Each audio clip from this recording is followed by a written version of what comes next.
Dicen que la velocidad no perdona, pero algunos hombres parecen nacer con el motor encendido desde la cuna. Rodrigo Alejandro Bueno, el país lo conoció como El Potro, fue uno de ellos. El ídolo que convirtió el cuarteto en bandera nacional, el muchacho que amaba, reía y provocaba con la misma intensidad con la que cantaba. Y sin embargo, aquella madrugada del 24 de junio del año 2000, su historia terminó exactamente como había vivido, a toda velocidad, sin freno, sin cinturón y con el corazón todavía encendido. Nació un 24 de mayo de 1973 en Córdoba, una ciudad donde la música no se aprende, se respira. Su padre, Eduardo Pichín Bueno, era productor musical en CBS Records y su madre, Beatriz Olave, escribía canciones mientras atendía un kiosco. El sonido de las guitarras, los vinilos, los cables, fue su primer lenguaje. A los 2 años, su padrino artístico, La Mona Jiménez, lo subió por primera vez a un escenario. Desde entonces, Rodrigo no volvió a bajarse. A los 5, grabó su primer disco, Disco Baby. A los 12 ya tenía una banda propia y a los 13 firmó su primer contrato profesional con el grupo Manto Negro. Era un niño con botas grandes y un sueño aún mayor. Cantaba donde pudiera, en fiestas, en bailantas, en bares de barrio. Algunos se reían de su acento, otros lo imitaban. Él solo respondía con una sonrisa: algún día todos van a cantar como yo.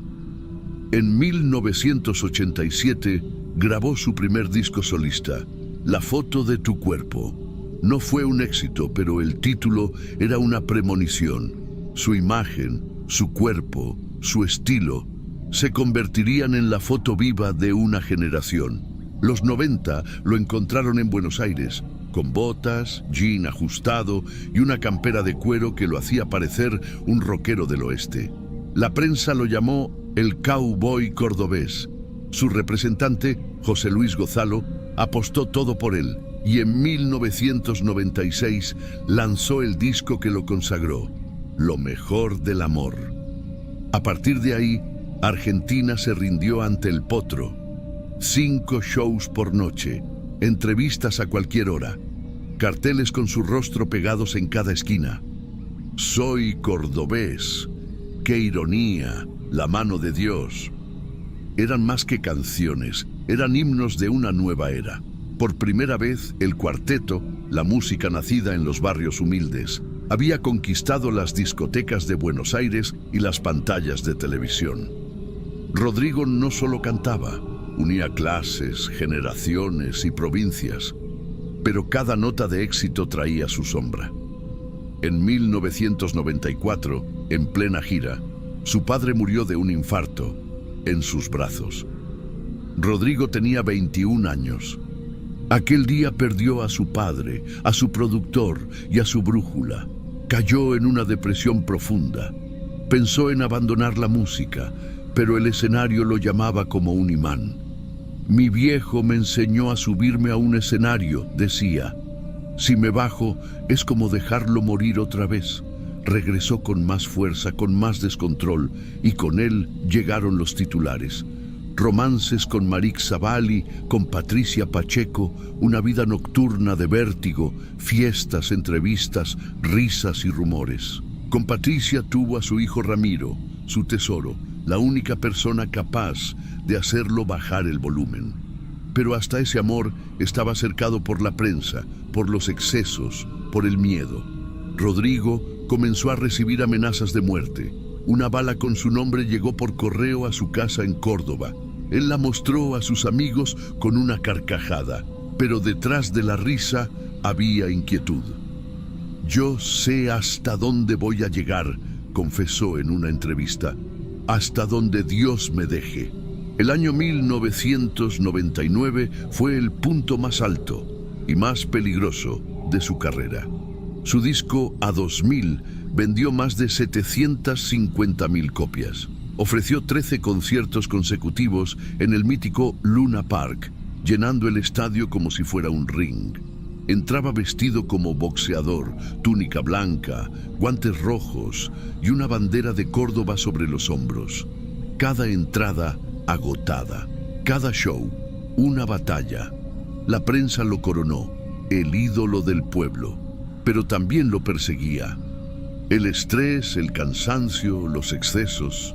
Dormía poco, comía mal, bebía demasiado. Y entonces, el 10 de abril del año 2000, anunció lo impensable, su retiro. El 25 de diciembre será mi último recital, dijo, en River, y después me voy a vivir a Estados Unidos. Tenía 27 años, el mismo número maldito del Club de los 27. Hendrix, Morrison, Cobain. Rodrigo aún no lo sabía, pero su nombre estaba a punto de unirse a esa lista. Antes de retirarse, quiso cumplir un sueño, conocer a Diego Armando Maradona. Lo logró en junio de 2000.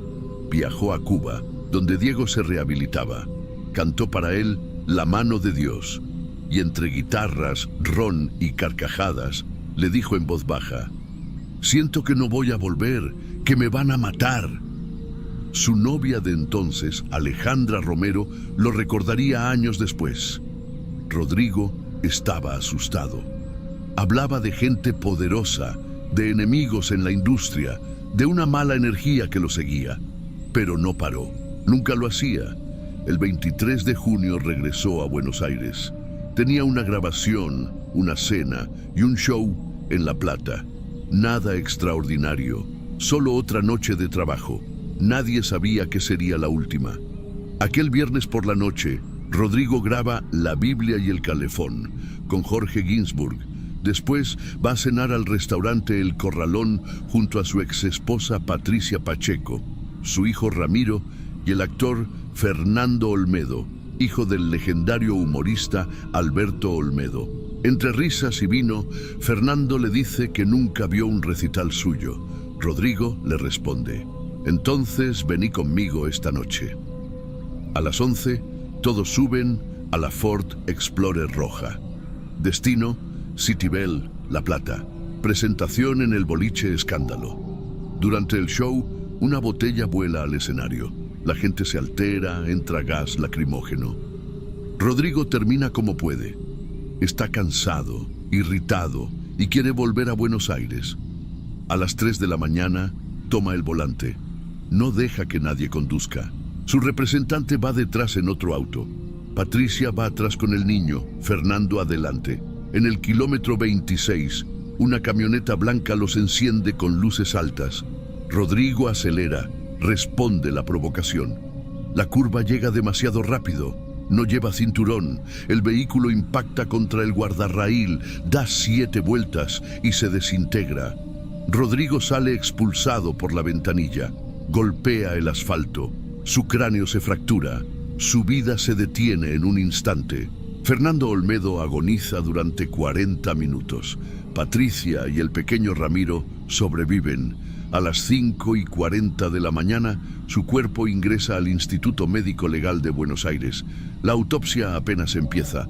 El ídolo ya es leyenda. Cuando el cuerpo de Rodrigo El Potro Bueno ingresó al Instituto Médico Legal de Buenos Aires aquella madrugada del 24 de junio del año 2000, el país entero se detuvo. Afuera, miles de personas comenzaban a reunirse frente a las pantallas, incapaces de creerlo. Adentro, un grupo de médicos forenses se preparaba para hacer lo que nadie quería hacer, ponerle punto final a un mito.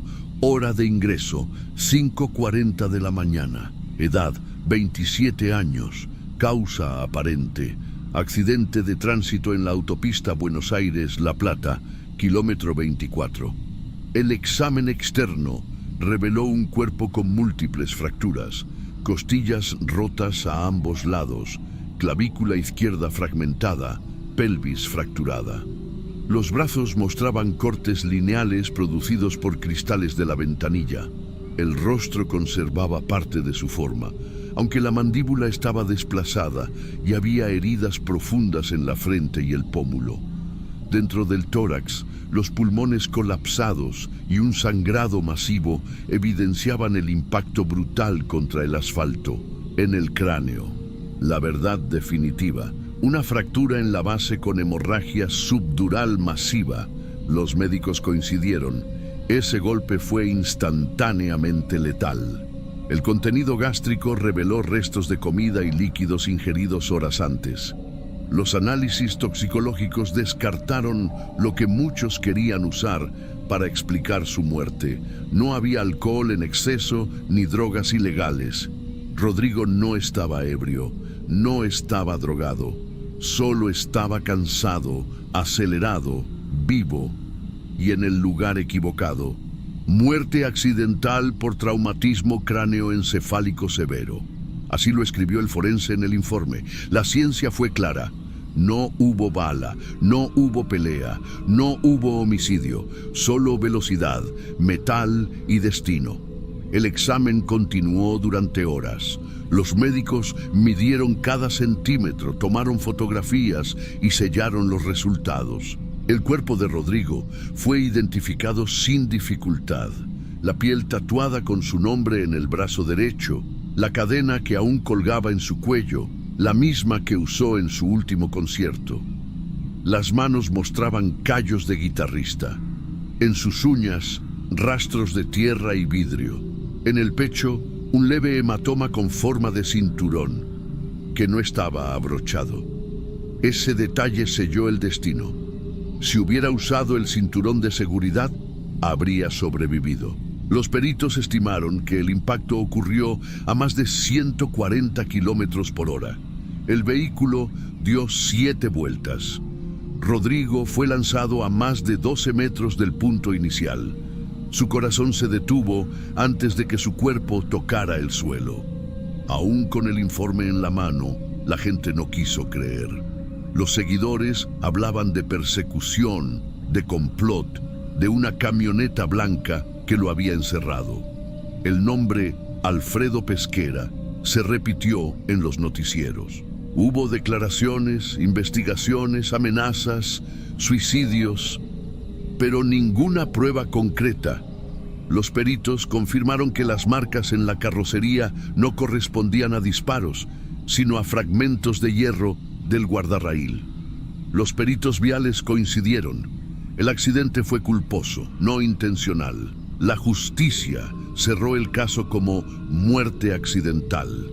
A veces, la verdad es demasiado simple para un país que necesita héroes y villanos. Mientras la morgue cerraba sus puertas, afuera Buenos Aires amanecía con miles de velas.